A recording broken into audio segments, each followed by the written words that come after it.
Okay, thank you. Apologize for not having my mic on earlier. I'd like to welcome everybody here today. We have a nice group, all row officers who are here. Thank you very much for taking time out of your day. We are going to start with a presentation which we are excited about. It is, heroes walk among us in all kinds of shapes and sizes. But in this case, it's a pretty familiar shape and size. It's, one familiar shape and size and one that we don't always think about. We're going to make commendations today to two individuals, a Tullytown police officer, Nate Aldsworth, and one of our own Bucks County 911 operators, Jackie Caravello.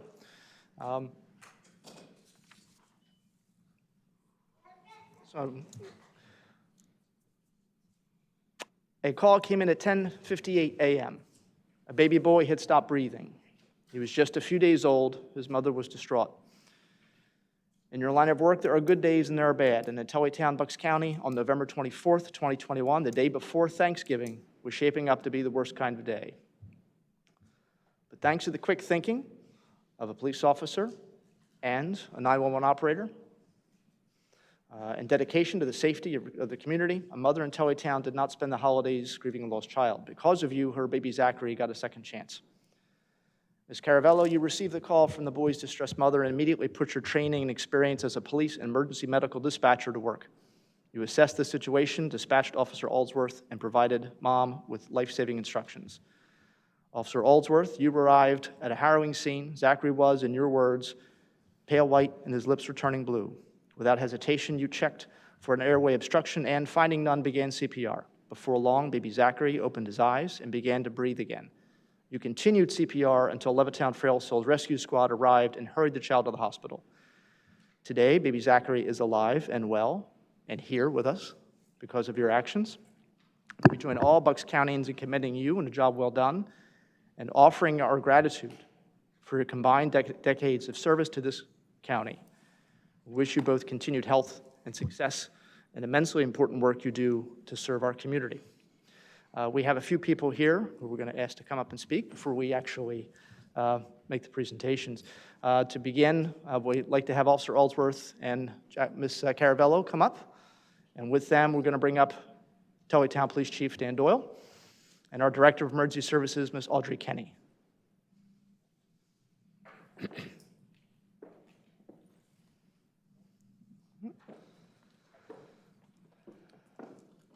Chief, if you want to start us off. Good. Officer Aldsworth's been with the Tullytown Police Department since 2000. I'm sorry, Chief, could you just have to move forward so the microphone can get right inside the box. Officer Aldsworth's been with Tullytown Borough Police Department since 2004. He's one of our field training officers. He did a fantastic job. I congratulate him on behalf of Tullytown. We congratulate him, and we appreciate you recognizing him. Thank you. Okay, thank you. Ms. Kenny. Good morning. I'm thrilled to be here with Jackie today. You already detailed out most of what I was going to say, so I don't want to repeat it, but what a harrowing call, but we are thrilled that there was such a good ending for Mom and for baby and for all of us here today. So I just want to congratulate Jackie and the officer for a job well done. Okay, yes, thank you.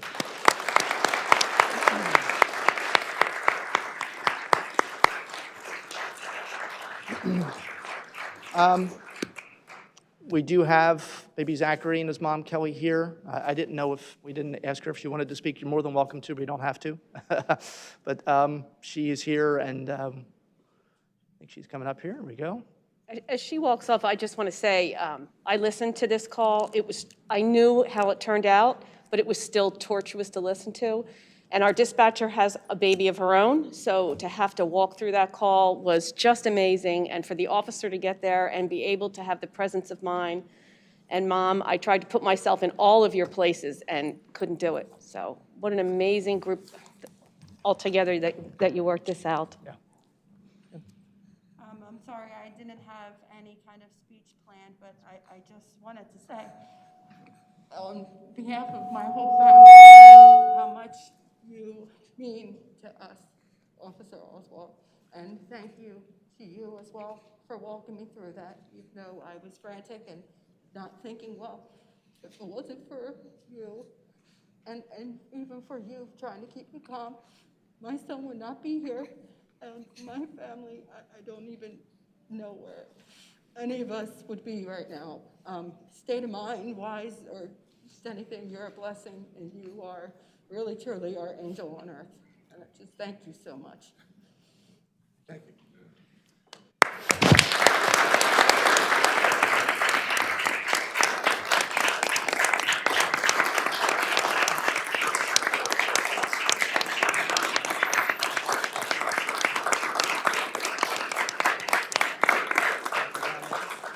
Okay.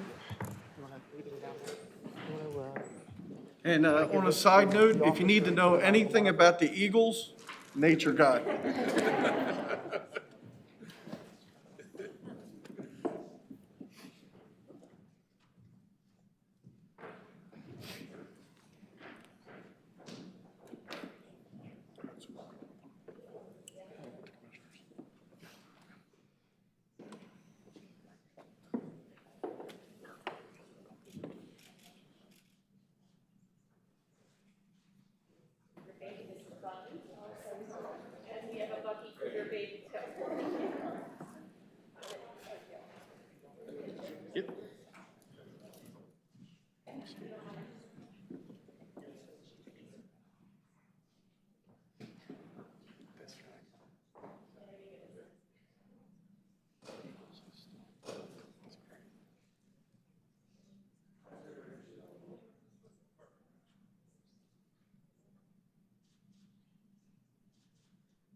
Little note for the future, we're going to need to have tissues available for meetings like that in the future.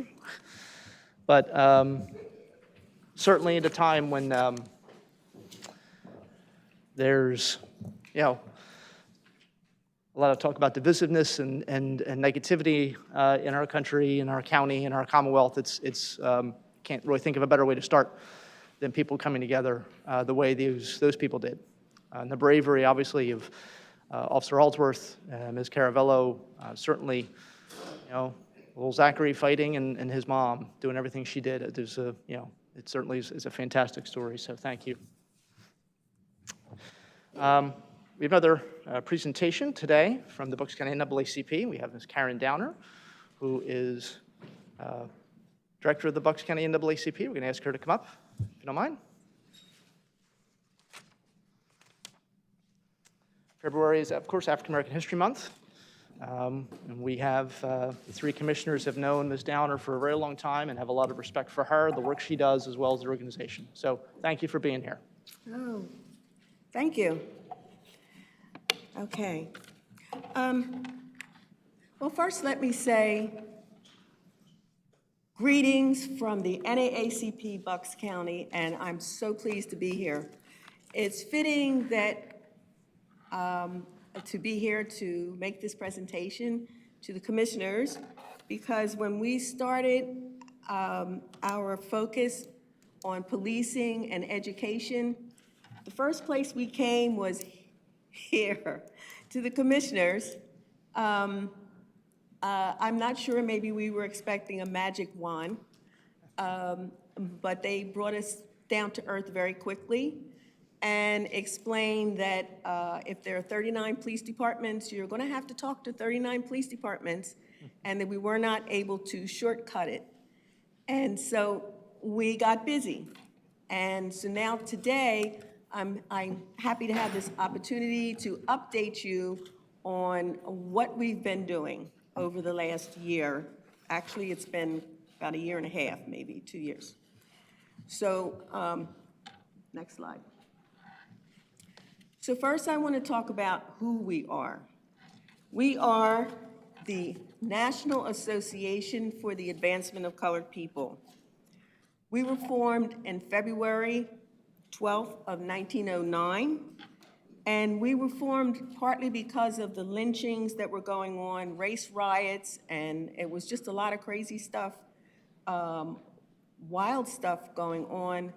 And this event in Springfield, this riot in 1908, caused the Illinois community to say, wait a minute, we really need to do something about this. And so they called, publicly, they called a meeting. And 60 people showed up, and the majority of those 60 people were white, and they decided to form this organization. I do want to mention that these eruptions of violence were not uncommon at the time, so this was not a unique incident. It was just worse than many of the other incidents that had happened. Next slide. So the organization itself, we are the oldest and the largest civil rights organization in the world. We focus obviously on civil rights, but it's grassroots. Our organization has 2,200 branches across not only the United States, but across the world. And we have about 500,000 members of the organization, and our fight is for voting rights, education, healthcare, criminal justice, and a chance for everyone to live the American dream. Next slide. Here in Bucks County, we started the Naacp in Bucks County. Not me, I'm happy to say I was a little kid in 1951, but our organization did start at that time, and there were 30 executive committee members that started that first charter. Our mission statement is the same as the national mission statement, and that is to ensure the political, educational, social, and economic equality of rights of all persons, and to eliminate race-based discrimination. Next slide. These are the committee members. We are 15 committee members, and I must say that I have a wonderful executive committee. Every name on that committee works extremely hard, so they're just not names up there. These people really do work every day. So next slide. So, getting down to brass tacks, as they say, the Criminal Justice and Education Committee was formed as a result of the murder of George Floyd. The residents of Bucks County, they felt that they wanted to ensure that nothing like that could happen here in Bucks County. And so as a result of that, they contacted the NAACP and wanted to know what could they do? What could they do? So we formed a committee. Our mission was to develop and implement strategies that will address racism in Bucks County, and we targeted the areas of education, legislation, and policing, which we call Reimagining Public Safety. The Education Committee was to focus on kindergarten to 12th grade. The Legislation Committee was to work on backing bills that support our agenda, and the Reimagining Public Safety was helping all members of the community to feel safe. The reason that was a concern is because we were getting a lot of complaints that would say that they called the police and the police got there, but then they were carted off to jail, as opposed to the reason that they had called the police being addressed. So we wanted to have an opportunity to better understand our police department. So next slide.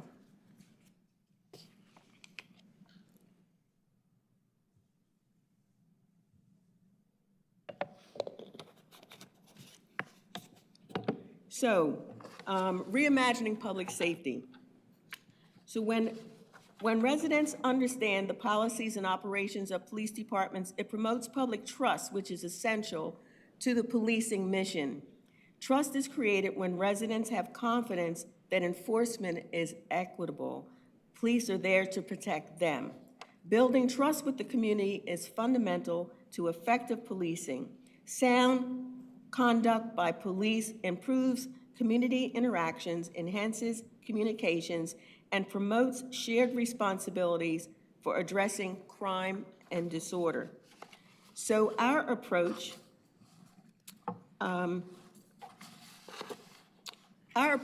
was to start with, as I mentioned earlier, making contact with the 39 police departments. What we realized was we needed to understand the current state of Bucks County. We needed data to assess whether enforcement is equitable. Aside from the arrest information, there was very little hard data that was available, so we really needed to go directly to the police departments. And in fact, we did, and rather than simply submitting a right-to-know request, we talked to them directly, each one of them, 39. And Fred is here.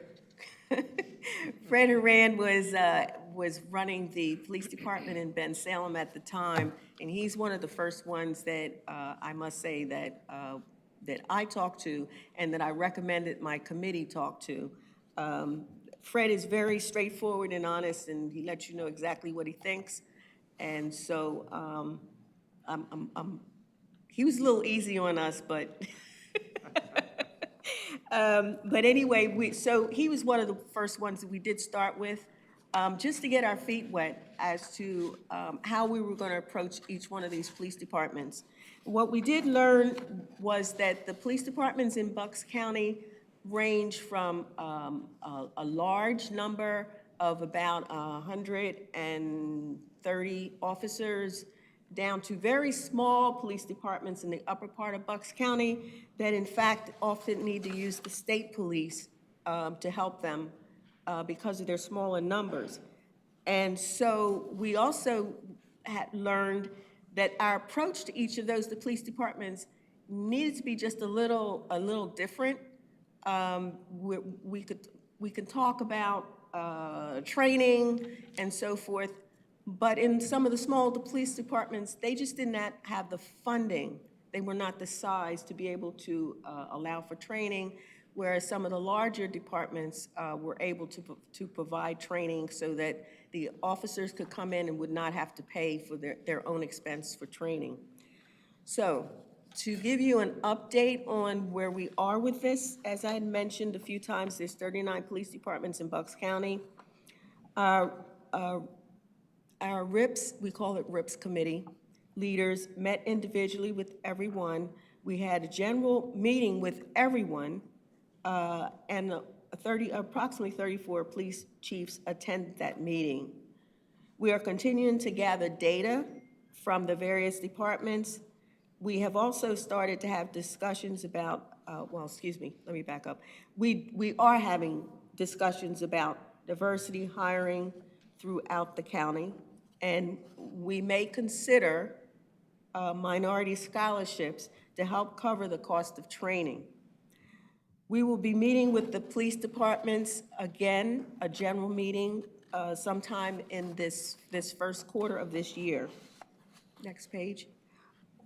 The Naacp created an incident report, which I hate to keep picking on Fred, but he welcomed this report, and it really, I mention him often because I think that a lot of what we did, we were able to feel through his area, and I hit him directly, really, and just talk about it. So we talked about the incident report. So then when we decided, when we rolled it out to everyone, because of our interaction with him, we were better able to explain to everyone that sometimes people don't feel comfortable going directly to the police.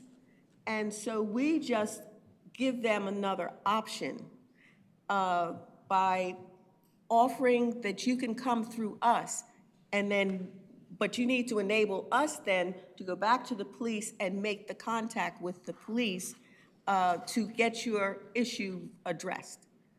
And so it helped to give us, I think, a better ability to be able to talk, because Fred's position was always, look, you have a complaint, you have an issue, my door is open, you can come directly to me, but if you don't feel comfortable doing that, I'm perfectly fine, because I'm comfortable enough with my department, and I'm perfectly fine with you going directly through the NAACP and having them come to us. Either way, I'm going to address your complaint.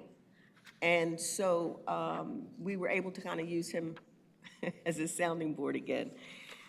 So we created the incident report, we put it out there, and that incident report is now on a few of the department's websites. We've drafted a traffic stop ordinance to track data within the county, which is being reviewed by the police chiefs. Police chiefs formed a committee of 5 members to work with our NAACP team, which was really exciting. That does suggest to us that they are serious about this, like we are. And we are now meeting, next slide. We're now meeting with each one of the police chiefs who have submitted their data, and we're giving them feedback. And I put this slide up just so that you can see the areas that we're discussing in these meetings. Use of force policies, police accreditation, de-escalation training, crisis intervention training, union contract, community representation, demilitarization, crisis response programs, which is very important to us, but it's extremely important. We're finding to the various police departments, and I'm really happy to say that the commissioners have contributed to helping with that issue, crisis response programs. Body cams, car cams, interrogations deployed, community outreach. Next slide. So now I'm going to switch gears and talk a little bit about the Education Committee. So our goal is to create a more just and equitable educational experience for all students in the 13 school districts in Bucks County, so they can bring their best selves to school every day to achieve their full potential. We will do this by working to achieve a safe and welcoming school environment for all students, promoting anti-racist policies, practices, and culture in schools, and increasing awareness of racism among all stakeholders. Next slide.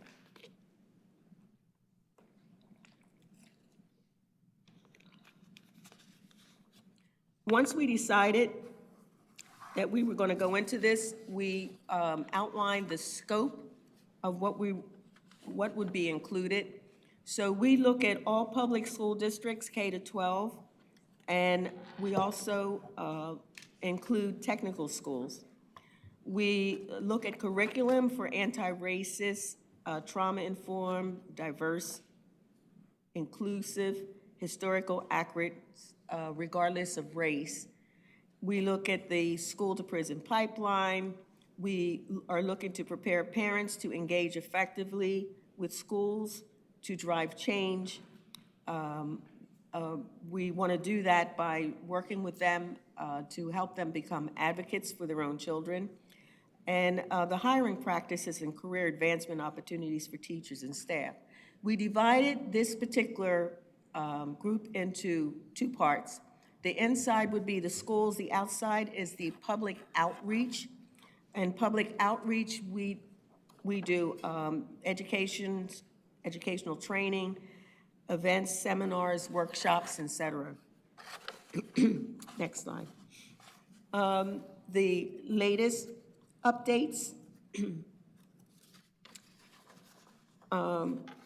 So we have attended some school board meetings, and we've attended some that were rather raucous, and there was a lot of screaming about CRT and no masking. Critical race theory, or CRT, is not taught in our schools. So I always found it interesting that people had so much to say about something that really was not being taught. And the no masking,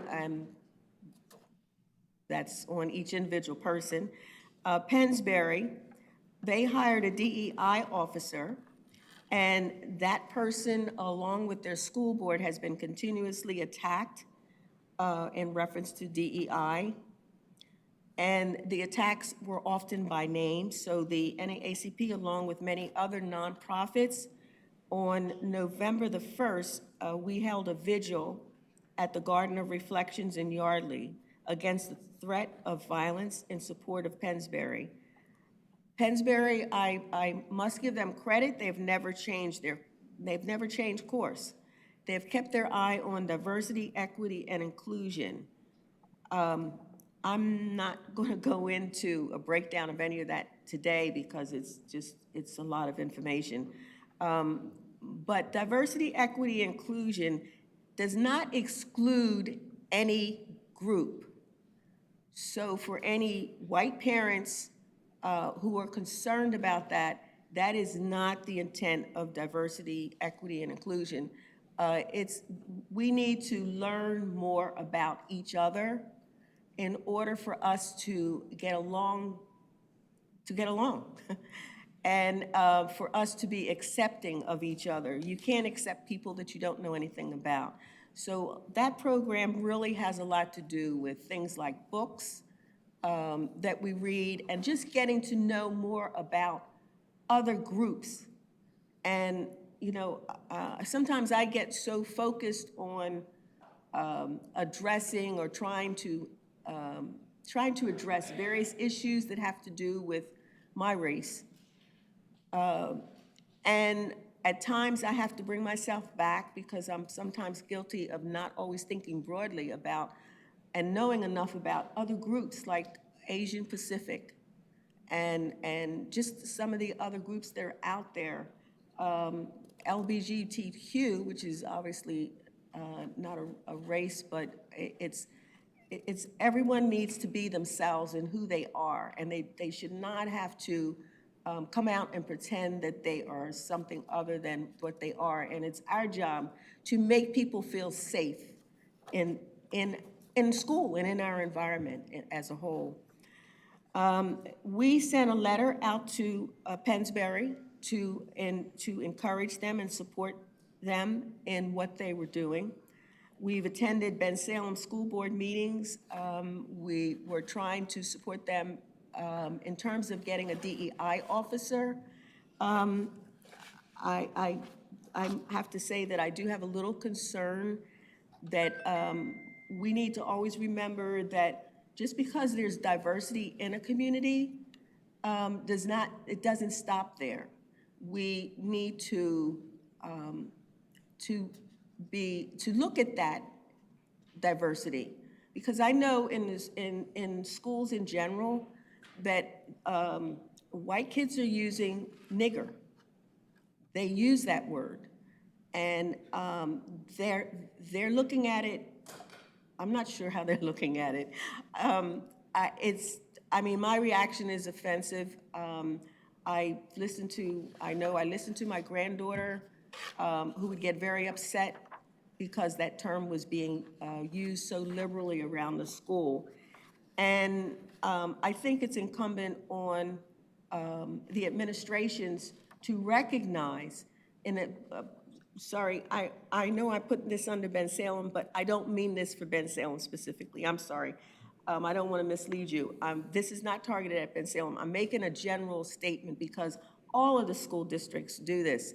They're not sure exactly how to handle the situation, and so therefore they don't respond to the situation, which automatically encourages it to go on. And if you're using that term loosely like that, it can become bullying. So the National Association's goals for education is to ensure that every disadvantaged student and student of color graduates ready for college or a career by ensuring access to great teaching, to discipline, fair discipline, equitable resources, and a challenging curriculum.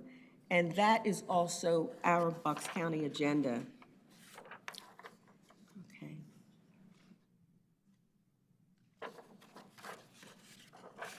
I missed one. Okay, the next page. Okay, next page.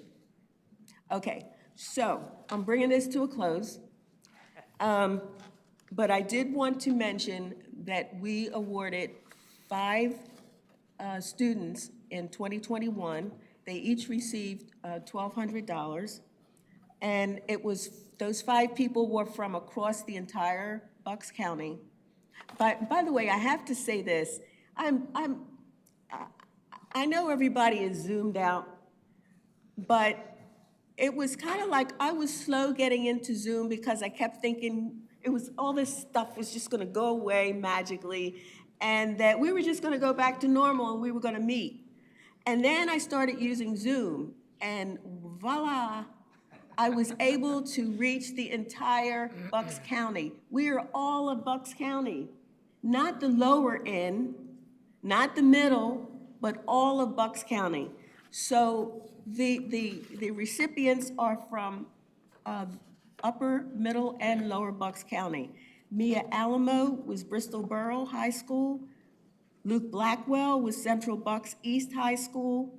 Leah Link was Archbishop Wood High School. Amy Liu was Central Bucks South High School. Griffin Smith was Central Bucks West High School. So, okay, and my last screen is just a few things that we have been doing. We had a book discussion on Frederick Douglass.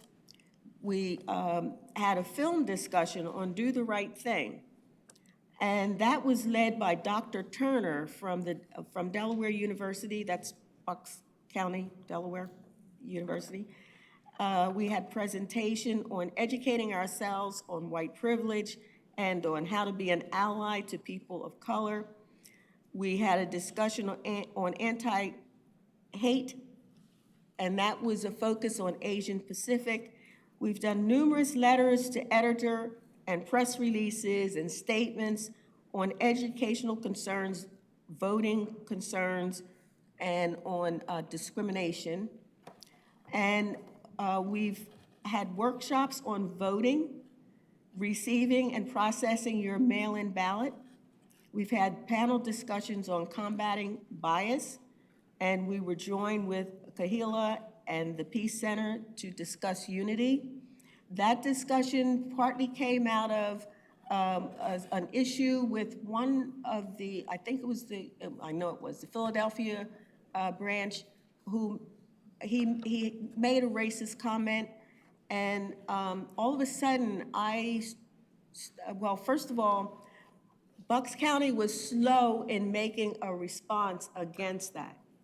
And that was because of, when I told you before that sometimes, I have to make sure that I'm informing and educating myself on the different groups.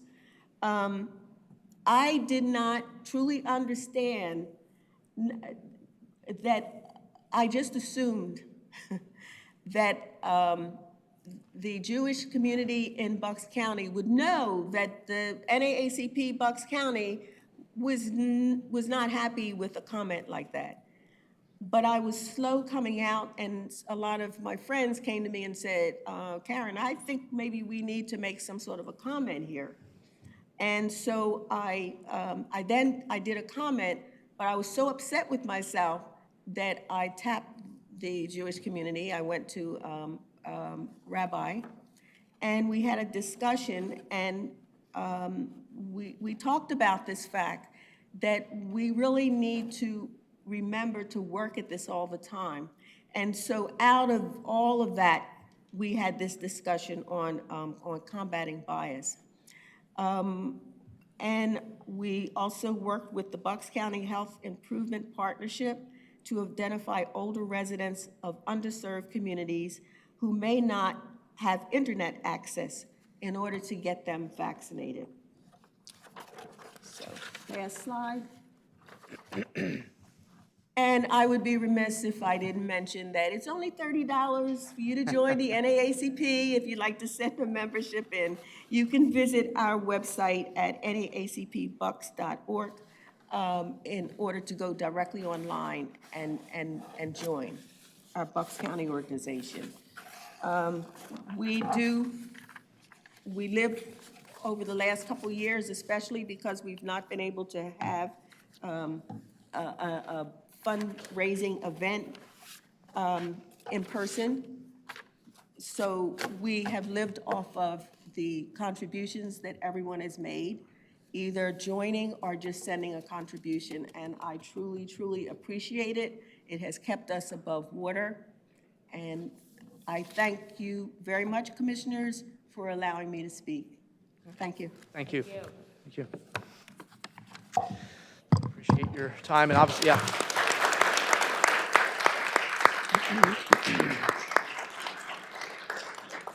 So appreciate your words and obviously all the work that's being done by yourself and the other members.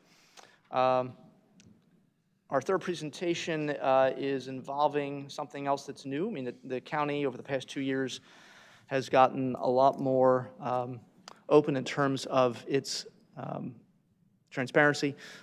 These meetings were never televised before. There was one audio recording, I think, that you could try and find on the website. If you were lucky, you'd find it. But having it, broadcast as it has been, having the booth in the back and the cameras and updated sound system, is just part of what we're trying to do to make people more aware of their county government. And the latest is a podcast. And so I'm going to ask our Director of Communications, Eric Nagy, to come forward.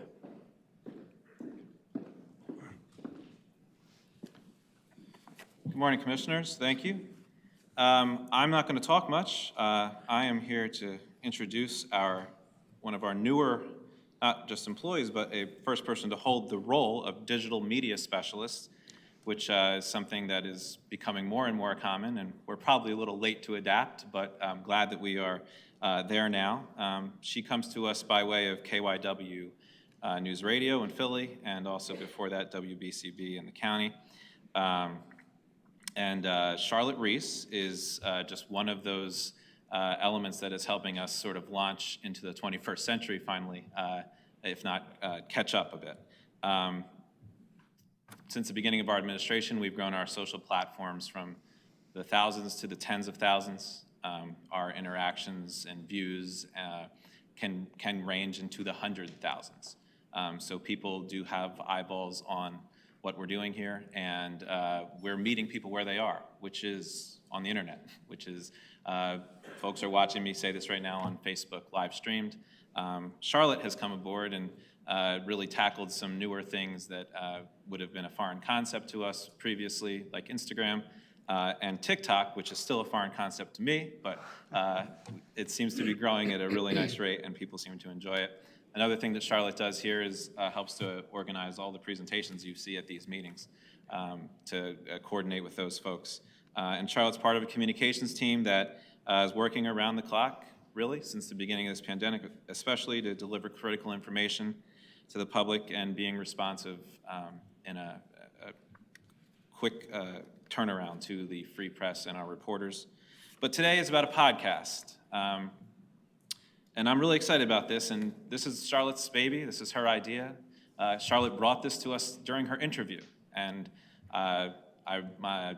Jim O'Malley and I think kind of perked up at the same time, and that was a good indicator of the type of stuff we were looking for in this role. And Charlotte had the vision for this and put it together. The good news is it sounds like a real podcast. For those of you who spend your drives to and from work, this is really what we were trying to do is highlight the good work of the county. And Charlotte does a really professional job with it, and I'm looking forward to what she has to offer in the future. But to introduce our first episode and talk a little bit about what she has in store, Charlotte Reese, thank you. Eric. Thank you, commissioners. Everybody, good morning. Randy, if we can, we're going to start with a little preview of our first episode here. Bernard, thank you very much. You look great. Randy, if you could play. Welcome to Bucks County Conversations. I'm Charlotte Reese. This is a production of the Bucks County Commissioners Department of Communications and your source for real conversations happening within the Bucks County government. Bucks County Conversations. Bucks County Conversations. This was great having this conversation. This episode is the first of many where we talk to department heads, division leaders, and employees about who they are, what their job is, and how they help the residents of Bucks County. Today we are talking about projects and diversity with our Projects and Diversity Officer, Bernard Griggs. I basically oversee capital projects in cooperation with multiple county departments and agencies as assigned by the Chief Operating Officer. And basically represent the county on all issues relative to diversity and inclusion, internally and externally. And later, mental health is a key to some of the things that ail our community. we hear from Pastor James Evans and Demita Harvey from the nonprofit No Longer Bound Prevention and Training Services. The center will be a safe haven. It will be a place that people can walk to. It's right located in the community. This is Bucks County Conversations.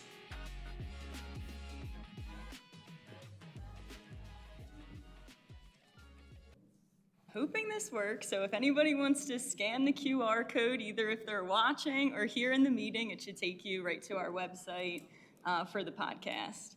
So Bucks County Conversations is your window into the Bucks County government, basically. It's your what's happening, your who's who, and maybe even lesson on how government functions at the county level.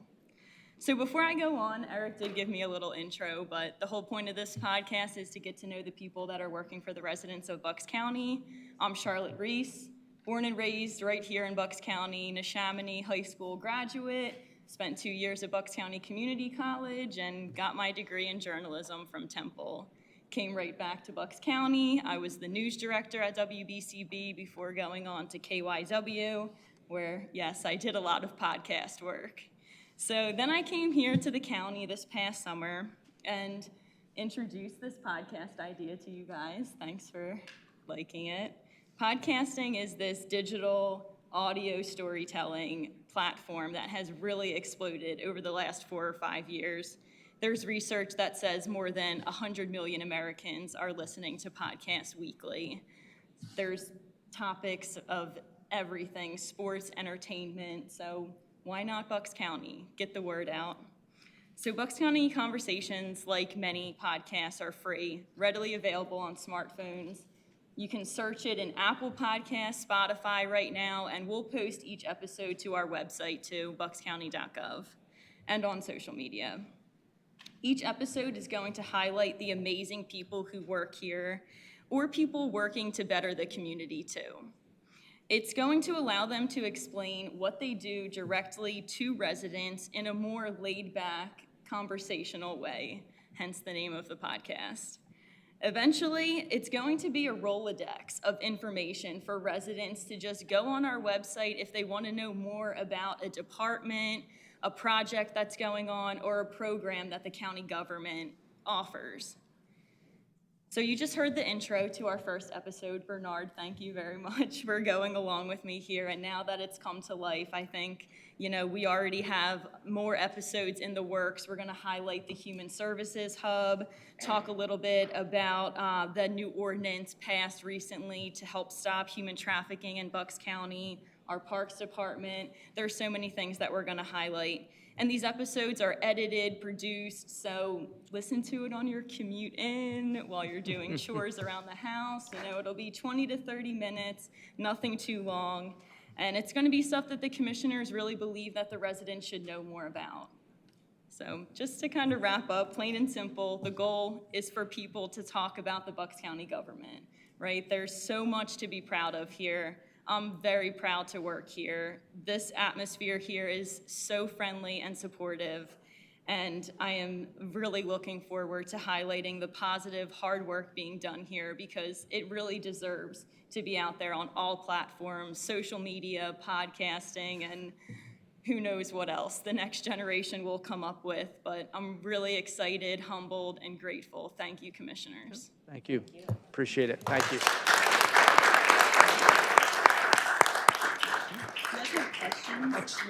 Good. Any questions for Charlotte? No? Okay, thank you. Okay. All right, moving to, we have public comment on agenda items. Andy Warren? Thank you, Mr. Chairman, members of the board. Couple real quick things. Congratulations to Tullytown, the booming metropolis in Lower Bucks County, of which I have some familiarity. There's a lot going on there, and good people doing good things. So congratulations. As a one-time, long-time dues-paying, card-carrying member of the NAACP, I was most interested in that presentation. I encourage that type of openness. Congratulations to the police department that are willing to work with it. I also encourage the NAACP to continue dialogue, open dialogue, and offensive, uncaring comments about race are equally as offensive in schools, on the streets, in public communities, as they might be in rap songs. And we need to speak out against both. And I also encourage teaching of American history. All that have been involved, as you have given some excellent examples, they should be taught just right alongside of people who fought against the United States as American citizens. We got a lot going on, and we need to keep talking. About today's agenda, I would ask item 2D, $3 million, roughly how many Bucks County clients would be served by that amount of money? And that's not an accusation, it's a question. 3A, and if you look at January 19th, we had 2 Board of Election fundings. So since January, since in the last 2 months, month and a half, we've spent $374,000 onto the election, which is fine, but just wondering, is that the end of it? How much more, et cetera? 9A and C. 9A is for 3 months as I read this, and it references the CARES Act. Same with C, $750,000 from the CARES Act. Is that the money that was sent by the federal government 2 years ago? And are we still spending it? How much more do we have to go? Is there an end to this funding? And 18 would be $2 million for the Stone Farm. Just roughly, could we get an explanation about what that program's all about? I think it's great, but I think we need more than a 30-second all in favor say aye. Could we have just an explanation? Thank you. Sure, happy to do it. Just answer your questions here. 2D, you asked about Penn Foundation, $3 million. That is to help 1,045, Mr. Warren, about 1,045 Bucks County residents are helped through Penn Foundation. That's the 2D, I think you'd asked about, the $3 million. Okay. In terms of clear ballot, I'll ask our Chief Clerk, Deputy COO to talk a little bit about that, since she oversees Board of Elections. Thank you, Commissioner. Clear Ballot is the company that we use for our voting, I'll say part of our voting solution. It's the company for the machines that go out to the polls. And so before we send those machines out to the polls, we line them all up in the warehouse and do what's called logic and accuracy testing. And then we want Clear Ballot here in sort of a troubleshooting and continuing to teach us to use that software and hardware. They also, part of that money, are here on Election Day. You send a team of several individuals, and they're here bright and early with us when we get the equipment out to the polls, and they go out in their own vehicles, and they'll run and help wherever we need help, because our poll workers are still learning how to use the equipment. Likewise, they're here with us until we are done. Like last election, we were here at 4:30 in the morning. 3 individuals from Clear Ballot were here with us and never left to use the equipment that we have down here in our tabulation room, specifically the 10 scanners that we have that we put the ballots through to tabulate. Thank you. And questions about the housing? I'll ask Ms. McKevitt to address. So the first set under A is not county-funded CARES program, it's through HUD. I believe that's for the Emergency Solutions Grant.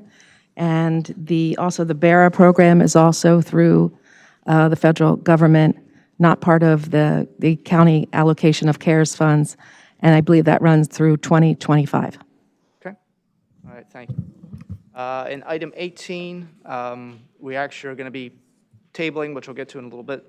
But essentially, as you know, as a resident of Middletown, the Stone Farm has been a very controversial piece of property. There's been discussions about developing it. And this essentially would preserve a good chunk of it using agricultural easement, essentially to preserve it, while also allowing some development to happen. So this is something that the county's working on with the township and the property owner. So,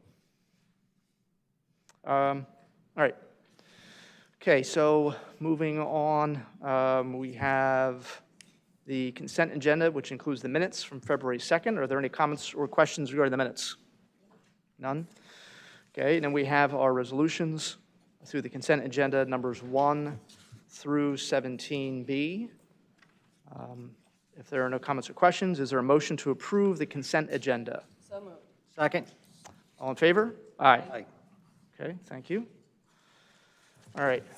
As I just mentioned, there is still some work being done through the property owner and their attorney. They're still taking a look over some of the proposal, and so we've been in contact with them, trying to clear up any issues they might have. But as of now, just yesterday, there were additional questions that they raised, and so we're, I think at this point, ready to table this unless there's some kind of objection. Table number 18. Motion to table. Was there a second on that? Second. Okay, all in favor? Aye. Aye. All right. Okay, also under regular agenda, personnel actions. Any comments or questions on personnel actions? Mr. Chairman? Yeah. And I apologize, this is just come to my attention as I'm looking for to the row officers.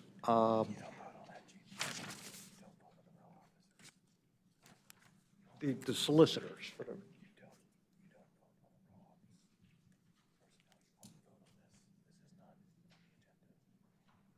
Okay, and maybe just a clarification then. I see the names for the solicitors, for the controller, the prothonotary, recorder of deeds, and I do not see we also have a solicitor for our sheriff, Fred Harron, and So his name. apparently the paperwork didn't get in on time, but we can go ahead and add that today. We don't actually have a vote on this anyway, but that's fine. We can add that Yeah. today? We don't vote on theirs anyway, but it can be added. Okay. I think that was, it just didn't get into the HR in time to get on the thing. Okay, so I think Joseph Pizzo, correct, is the name? Okay, all right. Okay.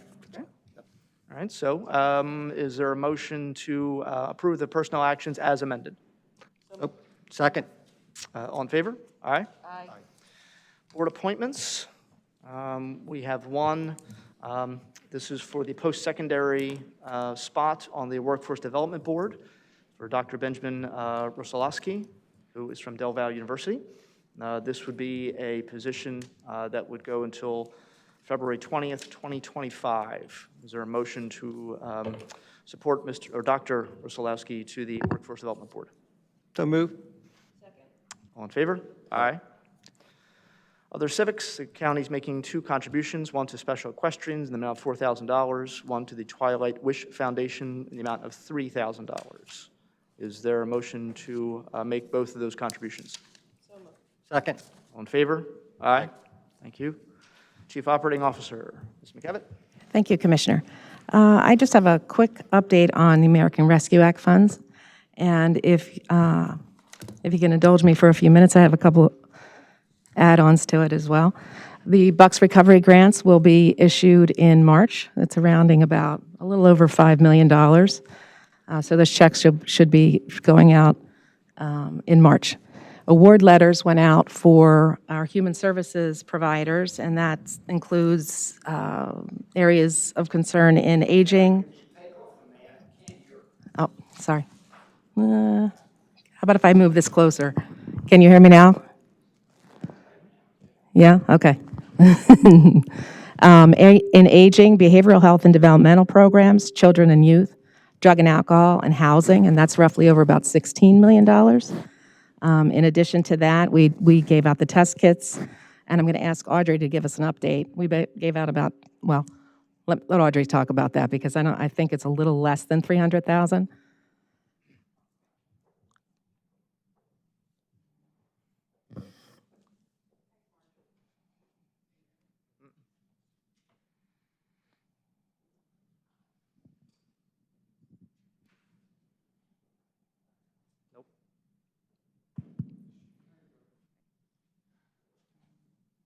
Okay, we ordered 300,000 test kits. We've handed out roughly 262,000 of those.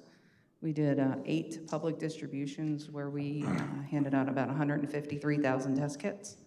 We've started to take phone calls from residents who couldn't make it to those events, so we're shipping those out to homeowners or residents, here in the county. We've worked with Human Services to get to a number of our vulnerable populations, including the Housing Authority, our homeless population. BCOC is handing them out at their food distribution events. Veterans and Agency on Aging. We have been working with the B-CHIP folks who've done a number of outreaches to churches and community groups as well. Just had a request from the Chamber of Commerce to have some kits on hand in case they have calls there. And we have roughly 30,000 left to hand out. So we've been working to get those out to our community. And so one other program, in addition to the programs we just discussed, is the co-responder program. So partial funding will go from the American Rescue Act funds to fund the co-responders program, and it is a year old now. And I would like it if Rachel could provide us with an update on the program. She just issued a report. I think will be on the website. It will eventually be on the website after we debrief it next week. Okay. So thank you, Margie. I just wanted to share a few of the highlights from the Ben Salem one-year evaluation report. Again, this was a partnership really led by, well, first of all, county leadership, Commissioner Marseglia. This was part of her vision. The Director of Public Safety at the time, Fred Herron, and Ben Salem was another key driver of moving this initiative forward, and a number of other key stakeholders in the county. I just want to say that we had a terrific team. We still have them in terms of our first set of co-responders in Ben Salem, Walter Bynum and Rachel Augusto. And I think because of their good work, we were able to see some early successes. So we did work with an outside evaluator, Patricia Griffin from Holy Family University, and she provided us with some initial findings. Key highlights, again, the co-responder program is intended to decrease the amount of time that law enforcement spends on social service types of calls. It's intended to streamline the connection to community-based referrals for individuals who are reaching out to 911. And then it's also intended to further divert individuals from moving into further or deeper end criminal justice services and supports. So in the first year, the program served 212 individuals throughout Bensalem. And one of the, just kind of reflecting out on some of these goals, in terms of the decreased amount of time that law enforcement spends on calls, each month our evaluator tracked the amount of time that our co-responders spent on incidents as compared to officers. Just some concrete examples, in July of 2021, our co-responders were spending 2 hours and 10 minutes per incident versus police time of 48 minutes. In October, 165 minutes of co-responder time was spent versus 19 minutes of police time. And in our report, we kind of reflect out on how much time saving this is. And again, it speaks to the goal of decreasing the amount of time that law enforcement is working with individuals who need social services supports. Another key finding was ensuring that there's an effective emergency response and getting people connected to community-based services. We found that in about 30% of the calls, co-responders are going out, point in time with police and connecting individuals to services. And then about the remainder part of the time, they're following up within hours or the next day of incidents. We also found, or the evaluator found, that mental health is the #1 reason why our team is getting involved to make referrals on to various providers throughout the county, in addition to county departments. So we are finding that almost all, I think it was only a few individuals, less than 5%, that did not engage in follow-up contact with our co-responders. So again, these are just some key highlights from the initial report. It's only been a year. We know that we have to continue to track this program as it continues. I would like to report that as a result of the work in Bensalem, we now have a co-responder team in Falls and Middletown, and we're planning to work with other police departments as well, Bristol Township, Bristol Borough, Tullytown. So those are some key highlights. And Margie, to your point, after we debrief this report with our team next week, we are planning to post it on our website. Terrific. Thank you so much. And that concludes our report. Thank you. Thank you. Thank you very much. And thank you, Ms. Neff and Ms. Kinney as well. Appreciate your input. Solicitor Report. Mr. Khan. Thank you, Commissioner. We have 2 items to report. First, the board had its standing executive session yesterday when the commissioners met with staff and legal counsel to receive information and discuss personnel and employment matters, collective bargaining negotiations, a real estate matter, and pending litigation. I also would like to provide an update, Commissioner, on the opioid litigation settlement that the Attorney General had negotiated with 1 manufacturer and 3 major distributors of opioids. Folks may recall that about a month or so ago, the board here voted to authorize the county to enter into that settlement. And one of the reasons that the commissioners explained that they were voting in favor of that was the way that that settlement was structured to provide the majority of the funds directly to counties as opposed to the state or anywhere else, which would allow the stakeholders that were on the ground dealing with the opioid epidemic to figure out the best way to use those resources to try and provide relief for those who have been hit hardest. And so under the terms of that settlement that was authorized, the deal would have meant Bucks County getting at least $30 million and possibly more. But there was a catch, and the catch was that in order to have Bucks County receive the full value of what the settlement called its share, that would require getting the agreement of every single municipality in Bucks County with 10,000 people or more to sign on to this agreement. And it would also require the agreement to end every pending lawsuit in Bucks County that was brought by a municipality of any size or by the district attorney, who had the power to bring a lawsuit as well. So what that meant was that if there was a single holdout, that Bucks County could have had almost $9 million less than what it was entitled to under the settlement. And if there were two holdouts, it could have cost Bucks County $13.4 million over 18 years. So the terms obviously incentivized counties to encourage everyone to buy in, but for large counties, this was a particularly heavy lift. It was also a challenge for any counties that had an independently elected district attorney that had the power to bring a suit and had brought a suit, and Bucks County was in both categories. So I'm happy to report today, on a day when we've had a lot of good news about people coming together, that everyone did come together in Bucks County, and we received full participation, 100%. And that means that instead of the amount of funds coming to Bucks County being around $30 million, it's going to be closer to $45 million. All of that is going to be used to address treatment, education, and other good work to fight the opiate epidemic over the next 18 years. Significantly, we are the largest county in Pennsylvania to secure the full buy-in as part of the settlement. And so to that end, I want to congratulate everyone who was part of that, especially the commissioners for the hard work that they did in their direct outreach to townships and their supervisors. Ms. Amy Fitzpatrick, who's here, did a lot of really great work with the solicitors in those municipalities to make sure that Bucks County really received everything that it was entitled to make sure that those who are already doing this important good work have resources that they're entitled to make sure that we can continue to work together to try and address this major threat. And that completes our report. Okay. Thank you. I want to echo your comments. Obviously, your office did a tremendous job. Amy Fitzpatrick was definitely a key part of getting a lot of townships and their solicitors to sign on. Thank the district attorney as well for his willingness to join on. And it is obviously, the opioid epidemic is something that's affected the entire nation. This is one settlement with some of the bigger players, but certainly there are other settlements coming.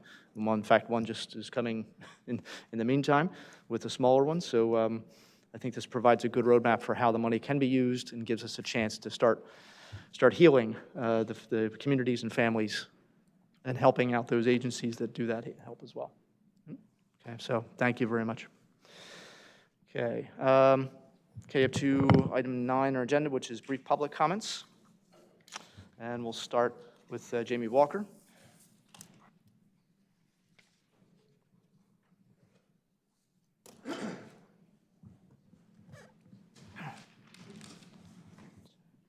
Hi. 2 weeks ago, I asked who ran the county Twitter account. Nobody answered.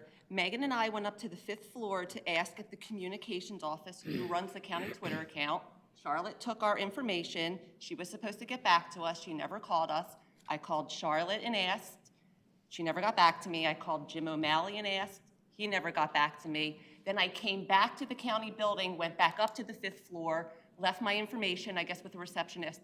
They never got back to me. So I'm assuming it's Charlotte that runs the Twitter account, who is going to be doing a podcast. I was recently on a podcast. Maybe I could be on your podcast.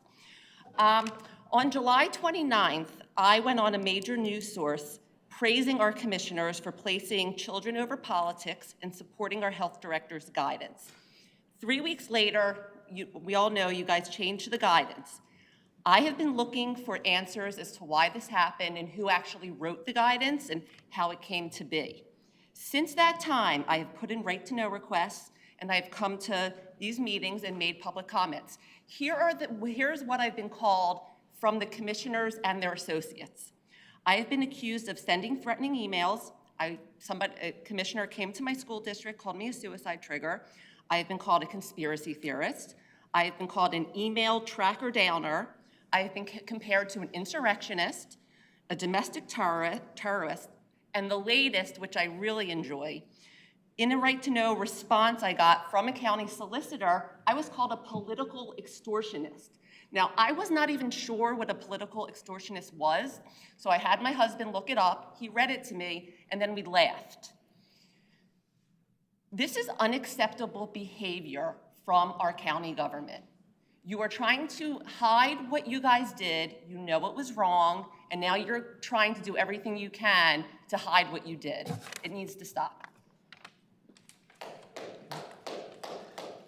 Megan Brock?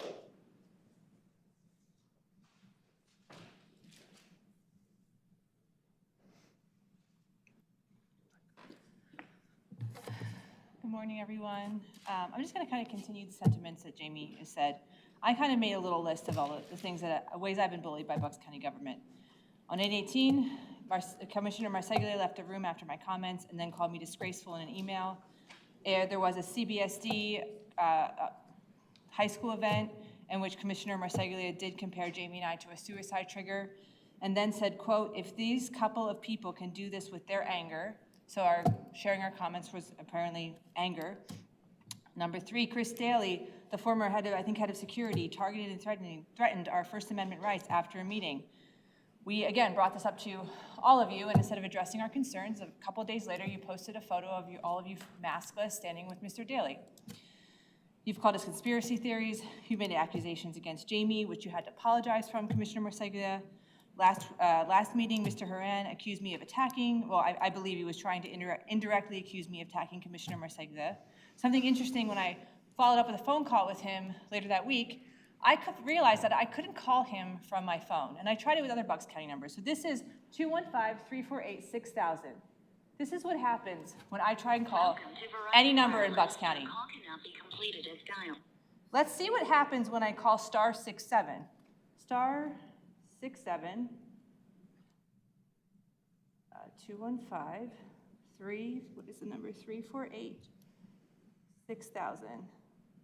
Hopefully I did it the right way. If this is an emergency, hang on. Oops, wrong one. Try it again, sorry. Blanking here, okay, 67, how much time do I have? 215-348-6000. Welcome to Sorry. I'm doing it wrong. When I call at 67, I can get through, which indicates my number is blocked for some reason from the county. Why can't I call anyone in the county government from my phone number? Can someone please explain that to me? Fix that. I don't understand why I can't call anyone. I call from my husband's phone. I can call my *67. I can't call from my phone. All right, thank you. Priscilla Linden?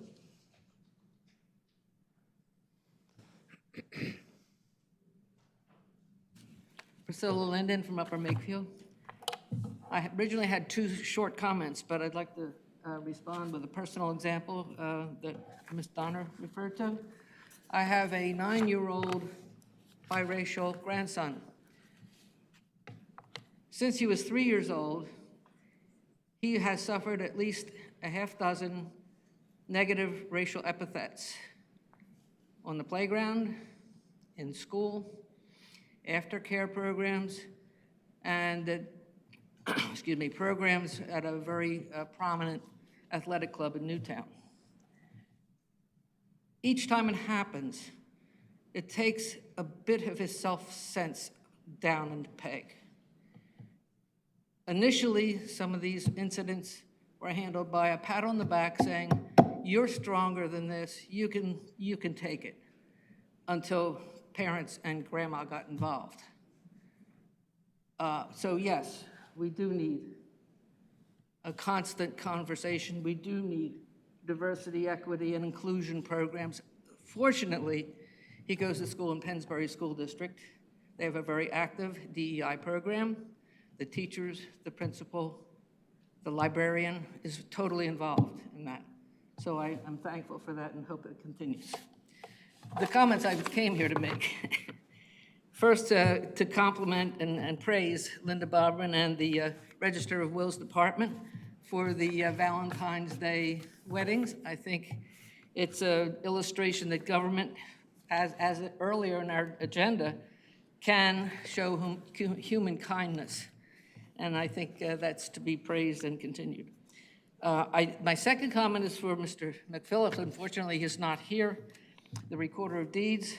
The question was, are you going to continue the deed book project that Robin Robinson started? I think it's an excellent project. Heretofore, before Robin, the deed books were completely ignored and were neglected. We can, sorry, Ms. Linden, your time's up, but we'll pass that. All right, we'll pass the question on to Mr. McPhillips. Thank you. Josh Hogan?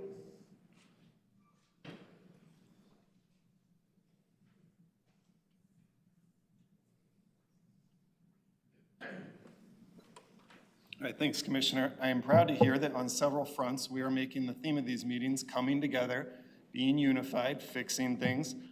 I'd like to propose that to get there all the way and make this stop, we need to work through another theme, which is called shady. You all are being shady. You've heard that you're obviously obfuscating citizens' rights to access documents that are clearly under right-to-know law. You're blocking private citizens' phone numbers.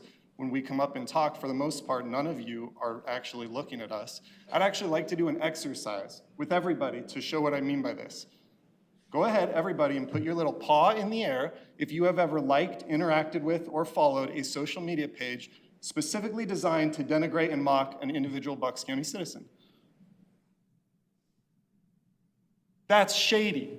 It's not shady to make a mistake. We all make mistakes. I make mistakes. You guys make mistakes. What's shady is when you run away from them. We want to have a conversation about August. We want to know. I feel like for a long time there, we were going to have that conversation. That was supposed to happen. I don't know what happened.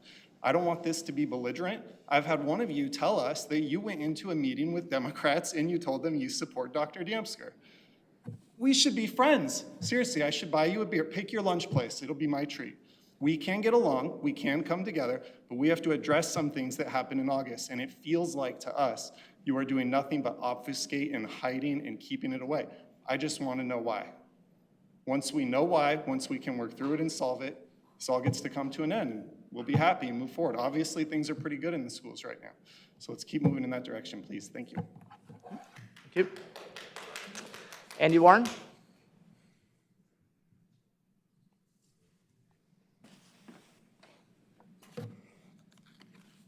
2 quick points. I take at face value very little that I ever see on social media. So I will come to the source of the question.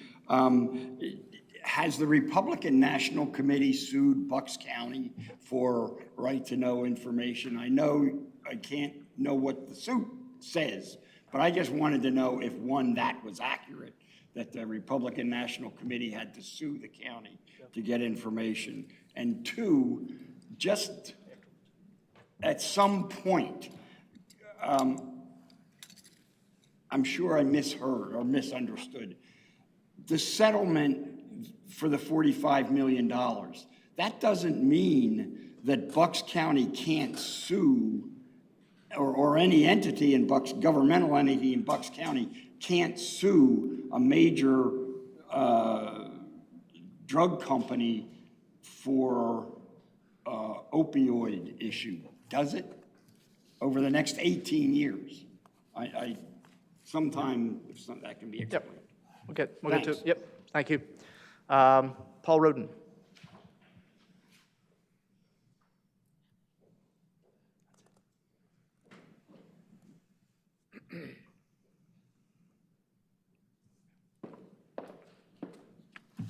My name is Paul Roden. I'm in Lower Makefield Township. And I just had a quick comment, a question and a suggestion, if I may. When the new administration took over for the county commissioners, you commissioned a number of task forces to look at the transition. And I read the one on the environment and energy, and I was very impressed. And I'll continue reading it. And I think going forward, we need to have some type of ongoing report. We don't need, War and Peace or a dissertation, but, some ongoing, referral to that and make it available to other governments and professional associations. I want to thank you for your work. Okay, thank you. Okay. All right, we'll do some of these, I guess, maybe in reverse order. The update, the transition report is actually online from almost 2 years ago now, or about 20 months ago. But having an idea of just some updates or boxes we can check in terms of things accomplished is, it's a good idea, it's a good plan. So maybe we'll have something we'll have to take a look at. So thank you for that. In terms of the lawsuits Mr. Warren raised, I'll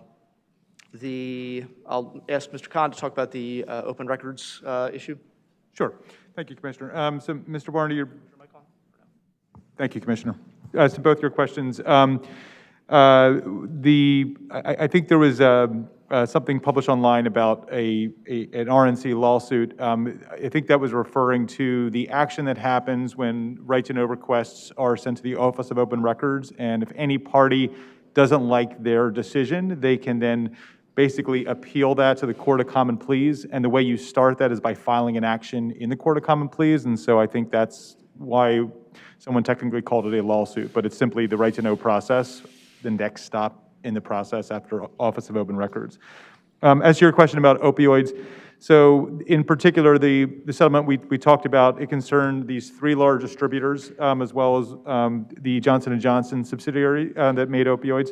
And that is specifically about the claims about what those companies did at the height of the opioid epidemic, with prescription pills being kind of diverted into the black market and spiking addiction.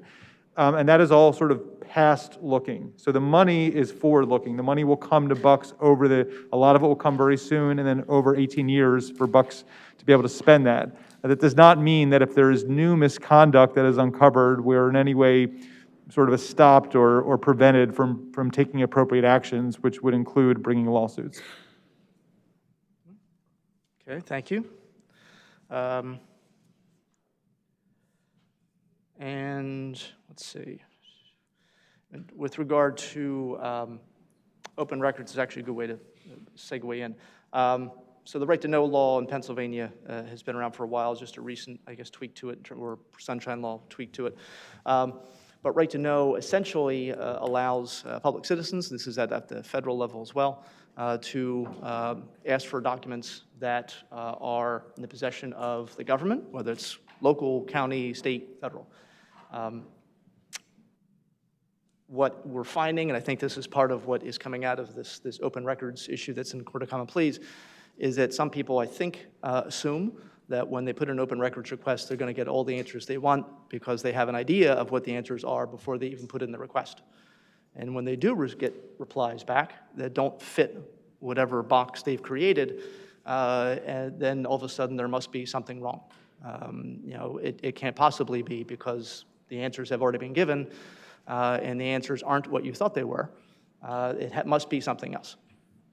And in fact, when it comes to whether it's this request that the RNC put in for information and quite frankly didn't do a very good job of asking for what they wanted, which is why the Open Records Office of the state told them that they needed to be more specific, or if it's a situation where when it comes to things like guidance for schools, this county was clear very much in August in terms of talking about the hospital input, their concern about children, the commissioner's care and thoughts about wanting to make sure that we were making a recommendation that schools could follow and keep people safe. Obviously, schools some of them have followed that guidance, some of them haven't. They're free to do that, and we have allowed them to, and really have no power to stop them from doing that. But simply because you don't get the answers you want doesn't necessarily mean that your suspicions were correct. And so that's, I think, one of the issues, one of the problems that people have when they think about open records is they're convinced they're going to find some kind of smoking gun, and if they don't find it, then they assume that there must be something else happening. So at this point, we'll move on to Commissioner comment. We'll start with Commissioner Marseglia.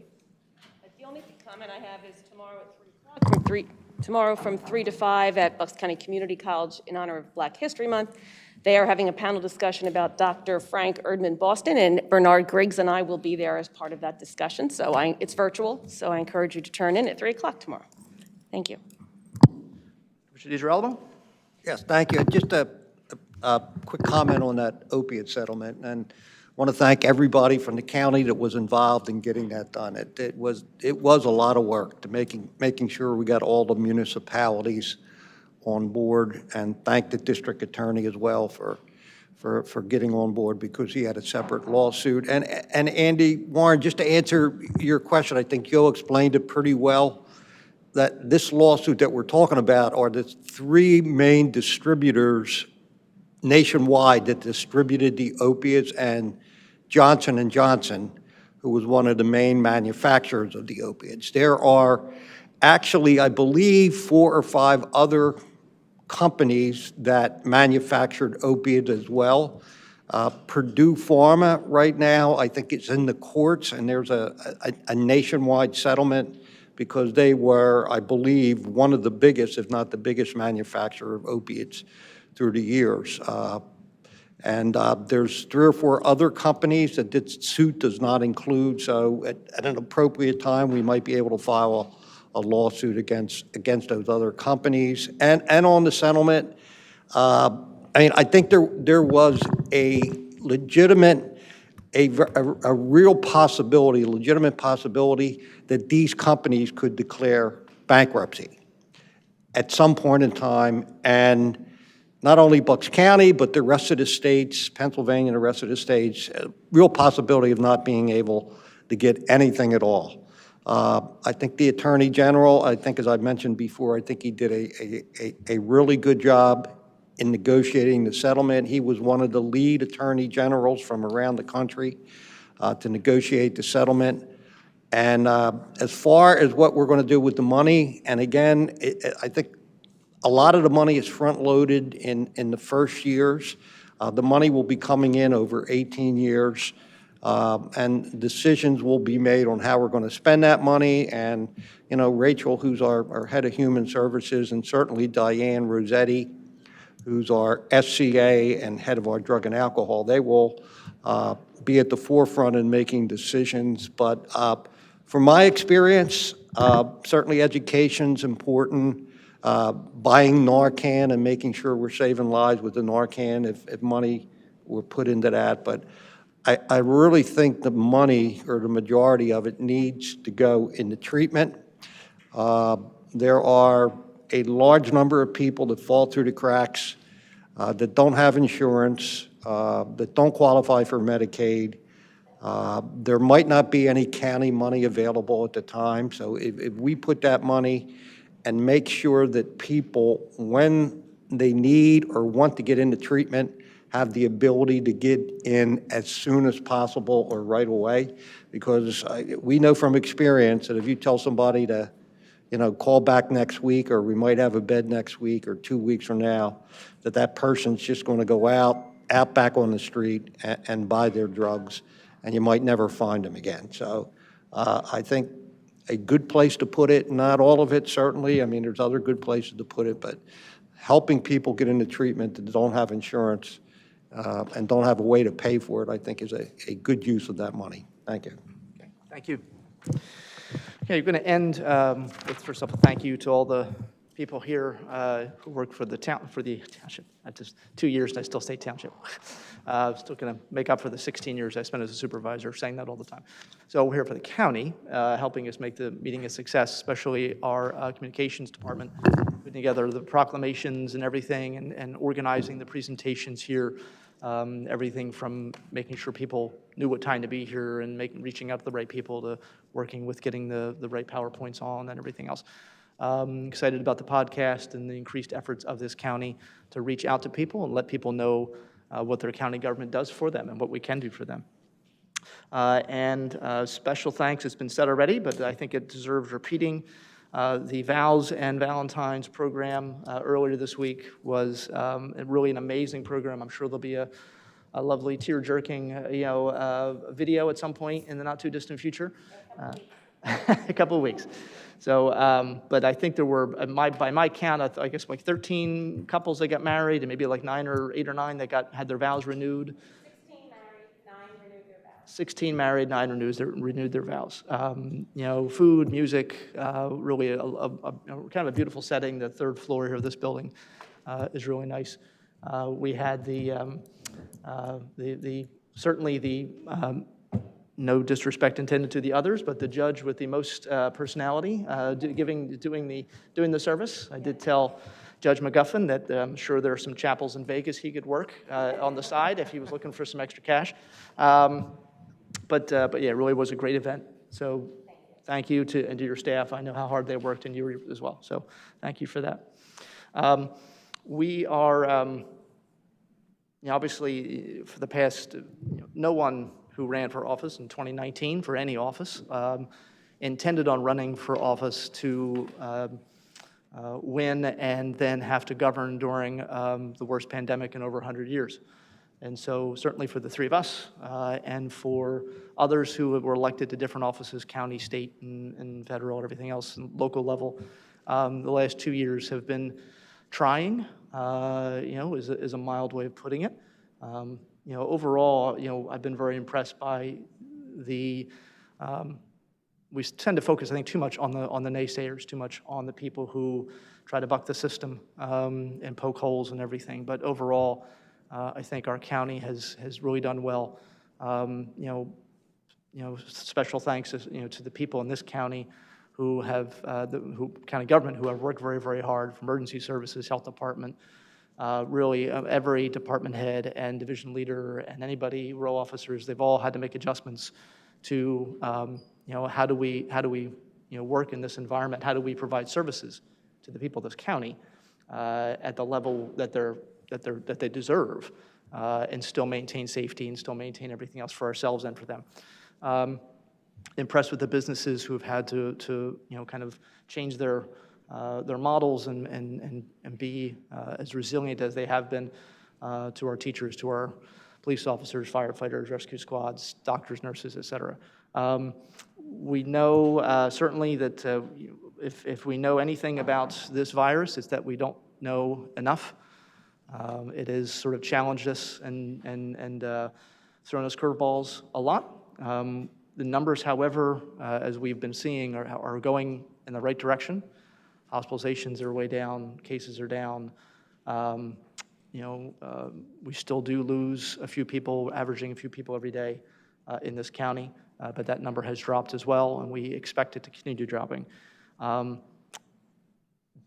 Assuming that all those things continue, assuming that all those numbers keep moving in the right direction, the county, working with court admin, has decided that starting on February 28th, it will be a mask optional policy here in the building for people who are for staff members who are vaccinated. For staff who are unvaccinated, we're going to require masks still and testing weekly. For members of the public who come in, we will recommend masking for those who are unvaccinated. But we do feel that if things are moving positively and continue to move that way, that this is a step we can take safely for the public and for our own employees. And so there will be some more information coming out about that. And so we thank the courts for their working with us. And certainly we know something that people are kind of waiting for. People I'm expecting to see sort of like, countdown calendars pretty soon, in offices, so people can take them off. And hopefully we can take them off this time and not put them back on. At some point, once we see numbers drop a little more, we'll make a decision about, staff who might be unvaccinated. So, and with that, I will entertain a motion to adjourn. Second. All in favor? Aye. Thank you.